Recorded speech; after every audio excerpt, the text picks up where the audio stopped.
of our trek through music theory for worship. That's the good news. The bad news is you won't be able to watch our antics of presenting this material to you much longer. But you remember, we made the promise that we would tell you everything you needed to know, and we would not tell you anything you didn't need to know in the course of this presentation of music theory for worship. So we're about to tell you something you need to know. Hanson chemical analysis. Is this young man Hanson? No, he's not. Hanson was a man named Howard Hanson. He was a composer in the 20th century, and he's not him.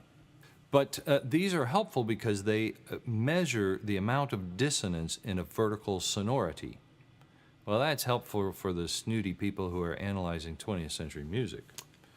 But it's also helpful for the worship musician. Do tell. Because sometimes you want to fatten a chord, don't you? Yeah. So I got some plain chords. I'm looking like I'm doing extensions. I'm dropping the bass a third. I'm, all those ways that we talked about to add fatness to a chord. Well, how much fatness do I have? How do I measure the fatness in that chord? It's important to know. It is. This is how phrases go. They go certain amount of fatness, more fatness in the penultimate chord. Remember that word? That is the second to last chord. And then when we resolve, less fatness. If we got that wrong, let's say I want to go like this. 5-1. Simple 5-1. I do the non-fat chord first. I do a fat chord. And so, let us learn to measure the fatness. Fat, with that vaunted PH spelling the young people like so much.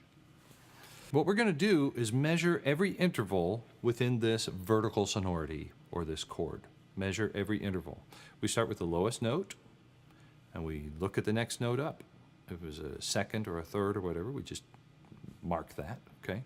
We look at the next note up, the next note, however many notes there are in the chord. Then we go to the second from the bottom, so that we don't skip anything, and we measure all the way to the top. We go to the third to the bottom, we measure, and now we've measured all of those intervals. And when we do that, then every interval could be considered to be a tritone or less, augmented fourth or less, okay? So a fifth is really a fourth, because it's a perfect and the consonant. Sixth, inverted, is really just a third. Yeah, so everything becomes, so we got to shrink them all. Now, of those different intervals, minor second, minor third, major third, perfect fourth, augmented fourth, which do you think is the most consonant? Most consonant would have to be the perfect interval, of course. That's why we call it perfect. Perfect fourth. Then the next one would be the next one that we find in the overtone series, major third. Major third, that's there. Then we've got a minor third. Then More dissonant. major second. And minor second. But then the least would have to be the augmented fourth, or tritone. For the perfect fourth, P for perfect. For the major third, M for major. For the minor third, N. Because we've already used M. Yeah, so... So we go with N. N. Minor third. For the major second, we use S for second, because we've already used the M from major. For the minor second, we use D for minor second. Because we've already used so many of those other letters. Yeah. And then for the tritone, we use T. Okay, so P, M, N, S, D, T. Just learn them like they were a word. P, M, N, S, D, T. And they always go in that order because that's the amount of fatness that each of those intervals have. Now that was Hanson's system. But because I like to quantify the unquantifiable, As it were. I have further decided to put a number to that. P is worth 1, M 2, N 3, S 4, D 5, and T 6, going in order of dissonance and consonants. Or a fatness quotient, if you will, PQ. You just made that up. PQ, like the young people would say. Mind your P's and Q's? Q's, both the P's and the Q's. Your fatness quotient is what we're trying to say. Mind your fatness quotient. Young man, mind your fatness quotient. Which brings us to... Let's try it. Let's try this out. All right, we're going to try a major triad. All right, now take a look there on the screen. We have root to the third. It's major third. Major third, so we write down M. M. And then we go from the bottom to the top. But a fifth inverted is a fourth, which means it's really a P. P. So we have P, M. Always write them in the correct order. P and then M. And then we go to the next note up, to the top note. With a minor third, N. N. So this is a major triad is a P, M, N. That's it. Okay. Now remember how we assigned values to those. That's a 1, a 2, and a 3. 1 plus 2 is 3 plus 3 is 6, which means we have on our hands a chord worth a value of 6. Let's try a minor chord. Let's try a minor chord, though. Let's see how that comes out, okay? So once again, root to third. Minor third, N. N. Root to fifth.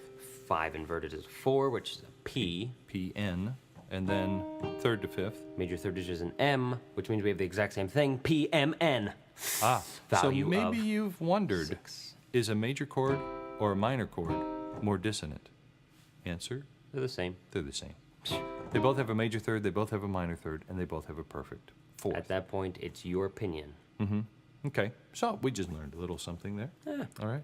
Now, what if we made it a 2, no 3? Quartal. Let's measure a quartal and see how that stacks up, as it were. Ah, so we have P2, because So two there's two P's, P2, S. S. Well, we add up those values, and it's 1 plus 1 plus 4 equals 6. 6. So what we just discovered is a major chord, minor chord, and a 2, no 3, they're all equally fat. They're all the same. One more. Let's try a sus chord.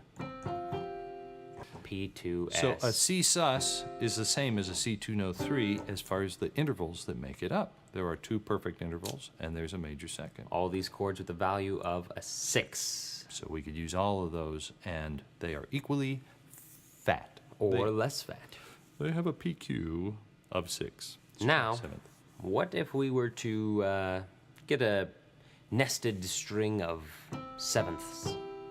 Major sevenths, minor sevenths. Yeah, let's try it. Let's try that major Bring them seventh all. first. And we have a What do you got? P2M2ND With a value of 14. 14. It's worth 14. With 14 points. That's pretty fat. That's a Not whole lot bad. fatter than 6, isn't it? Oh, yeah. A whole lot. You add 14. that extra note, of course. Well, that adds more fatness. Right. All right. What about that minor 7? Again, we're going to go fast. Now, Line it here up. we go. We put all that together, and it's a P2MN2S. Which added up is 14. the same. Major 7 and minor 7 are the same. Now, so far, our little experiment has not been very helpful.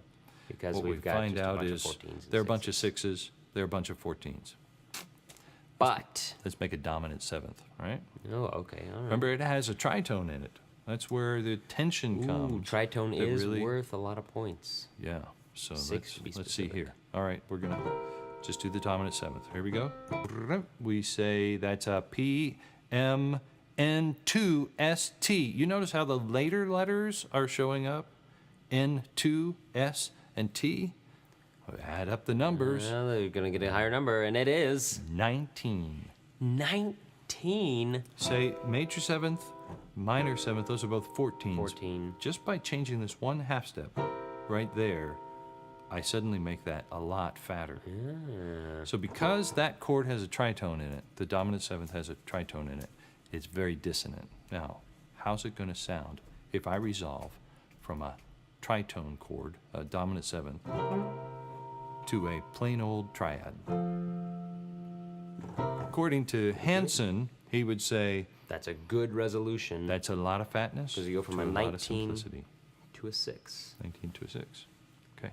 Now, we'll string together a bunch of minor 7s. We'll go 3, 7 to 6, 7 to 2, 7 to 5, 7 to 1, and we'll measure the fatness of each of those. And what we find is we go 14, 14, 14, 19, 6. aha! The psychology, you might say, of music is conflict and resolution, tension and release. We have a problem and we resolve that problem. You know the principle. It's always darkest just before the dawn.